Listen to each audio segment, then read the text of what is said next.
Hello, it's Nikki. I thought I would share what I'm working on right now because it's very unusual for anybody to write a story and jump right in with a second introduction. The first introduction was at the beginning of the book, where they normally are, but I'm inserting a second one. Introduction 2. My POV. Hello, remember me, the storyteller? You usually do not get the author talking to you in the middle of a story, but this is a different type of book. It has been a while, and a lot of people are no longer with us with this story.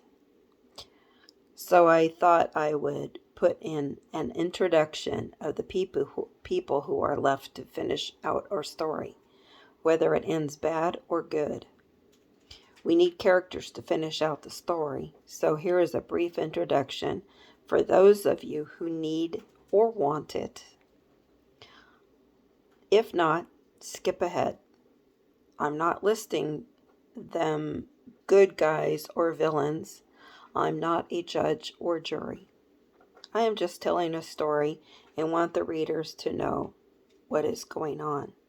So many times I have read a book and had to stop to try to remember who's who, and then I lost interest in the story. My book is not big or popular, but I still want people to read it and to know what is going on. As I said, in book 1, we found out how flesh fever spread from who to who and where. And then it was just random people, random places, to show you it was spreading. I did not mean for you to get involved with any of those characters. But here we have many characters, and they will play in a role of the cure, one way or another. Shall I go on? Okay. Thomas Longbow. He is pretty much a loner since he and Tommy took care of their mother's killer. People with this sort of gift do not need relationships bogging them down. His gift is a tracker of sort, and having his indigenous roots, he is also connected to his ancestors, meaning he has a connection through the spirit world. In the paranormal world, he is called a psychic, although he usually just tells people, I just know stuff. Ma, Jette, is pronounced Yate, but most folks call her Mom Jet. Her and Thomas and Tommy's mother were all best friends. Terrence is her oldest son, followed by Rachel, and then Janne, pronounced Yane. Then we have the Res Kids, recently nicknamed by the City Kids, who were nicknamed by the Res Kids. When they all met, the Res Kids were standoffish to Sarah, Pete, Jan, and Ray, but Thomas put them straight. So in a playful way, they nicknamed each other Res Kids and City Kids. City Kids are Kyle McKay, killed in Book 1, Part 3, Chapter 2, related to Tony. His closest friends who survived the Music Mountain Road massacre, John Douglas, NB, non-binary, Raymond Ray Richardson, male, Sarah Gibson, female. Ray and Sarah have a relationship going on. It began in school, but during their fleeing the academy, it sort of was put on hold. Pete Tillman, male. The Res Kids, Shadow, NB. Goof, male. Tread, male. Siblings, fall, by the door. That's her last name. Female. Stone, found in the grass. His last name. Or basically their whole name. Male. Little Blackie, female.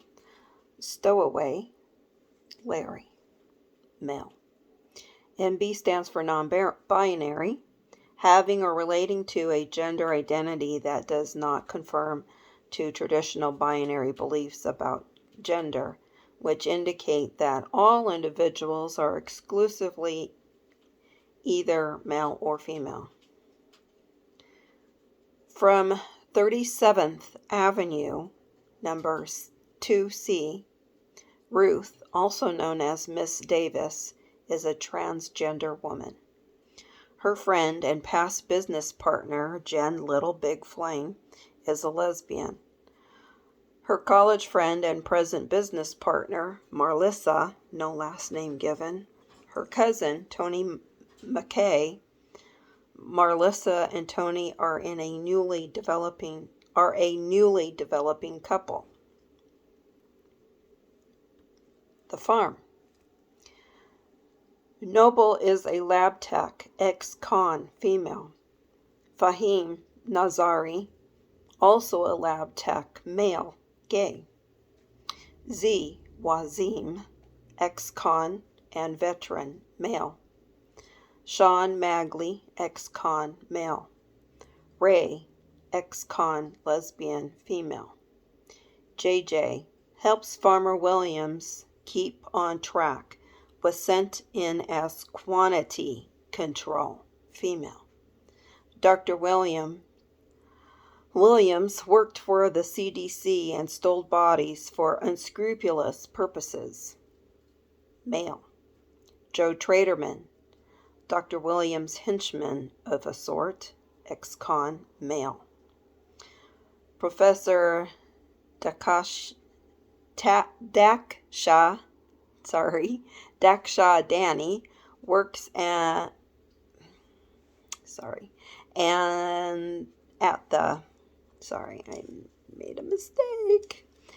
the Smithsonian, and has been studying the myths of the secret caves behind the pyramids and the secrets they hold, male. Queen Hete and Shkamet, both are female, and their role in the story is yet to be told. If you have been paying attention in Book 1, Flesh Fever, you know exactly who they are. You know exactly